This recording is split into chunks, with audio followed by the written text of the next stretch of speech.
Assalamualaikum warahmatullahi wabarakatuh. Nama saya Farnak Marabani dari kelas 12 IPS 2. Saya akan membuat video tentang teks sejarah. Teks sejarah yang pertama, pengertian novel sejarah. Novel sejarah adalah novel yang di dalamnya menjelaskan dan menceritakan tentang fakta kejadian masa lalu yang menjadi asal muasal atau latar belakang terjadinya sesuatu yang memiliki nilai kesejarahan, baik bersifat naratif atau deskriptif. Naratif jika disajikan dalam urutan waktu kronologis.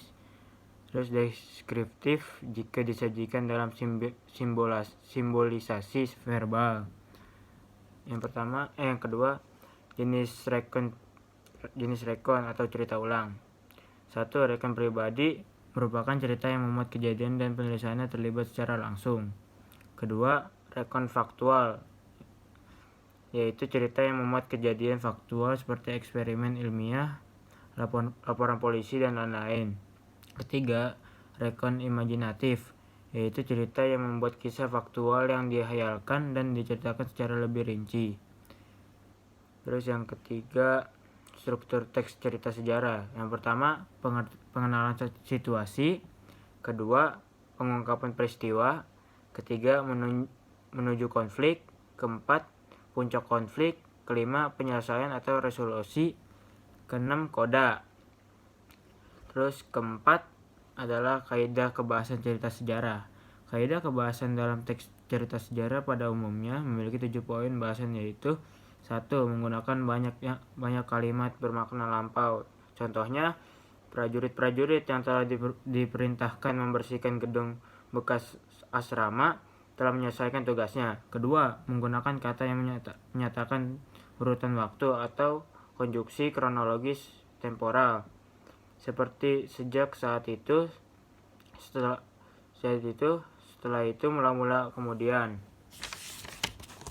Ketiga, menggunakan banyak kata kerja yang menggambarkan suatu tindakan atau kata kerja material. Keempat, menggunakan banyak kata kerja yang menunjukkan kalimat tak langsung sebagai cara menceritakan tuturan seorang tokoh oleh pengarang. Misalnya, mengatakan bahwa, menceritakan tentang, menurut, mengungkapkan, menanyakan, dan menyatakan, dan menuturkan. Kelima, menggunakan banyak kata kerja yang menyatakan sesuatu yang dipikirkan atau dirasakan oleh tokoh.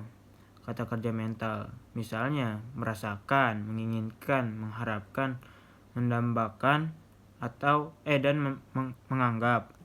Keenam, menggunakan banyak dialog. Hal ini ditunjukkan oleh tanda petik ganda dan kata kerja yang menunjukkan tuturan langsung. Ketujuh, menggunakan kata-kata sifat untuk menggambarkan tokoh, tempat, atau suasana. Terus nilai-nilai yang ada dalam cerita sejarah. 1. Nilai budaya, yaitu nilai yang dapat memberikan atau mengandung hubungan yang mendalam dalam suatu masyarakat, peradaban, atau kebudayaan. 2. Nilai moral, yaitu nilai yang dapat memberikan petua atau ajaran yang berkaitan dengan etika dan moral. Ketiga, nilai agama, yaitu nilai-nilai dalam cerita yang bersumber atau religi. Keempat, nilai sosial, yaitu nilai yang berkaitan dengan tata pergaulan antara individu dalam masyarakat. Terus ciri-ciri teks cerita sejarah. 1. Menampilkan latar masa lalu. 2. Disajikan secara kronologis. Ketiga, isi berupa fakta atau fiksi. Keempat, sering menggunakan konjungsi temporal. Terus fungsi teks cerita sejarah. 1. Rekreatif. Kedua, instruktif. Ketiga, inspiratif. Keempat, edukatif. Terus langkah-langkah menemukan informasi penting dalam teks cerita sejarah. 1. Membaca teks cerita atau novel sejarah dengan saksama. Kedua, mengidentifikasi pokok isi dalam teks cerita atau novel sejarah. Ketiga, mencatat pokok-pokok isi dalam teks cerita atau novel sejarah. Terus unsur pembangunan teks cerita sejarah ada 2, intrinsik dan ekstrinsik.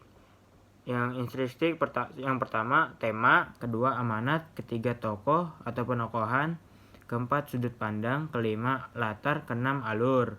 Yang ekstrinsik Yang pertama, kebesaran pemerintah, corak penceritaan, unsur keagamaan, unsur politik, unsur ekonomi, unsur sosial. Sekian dari saya. Wassalamualaikum warahmatullahi wabarakatuh.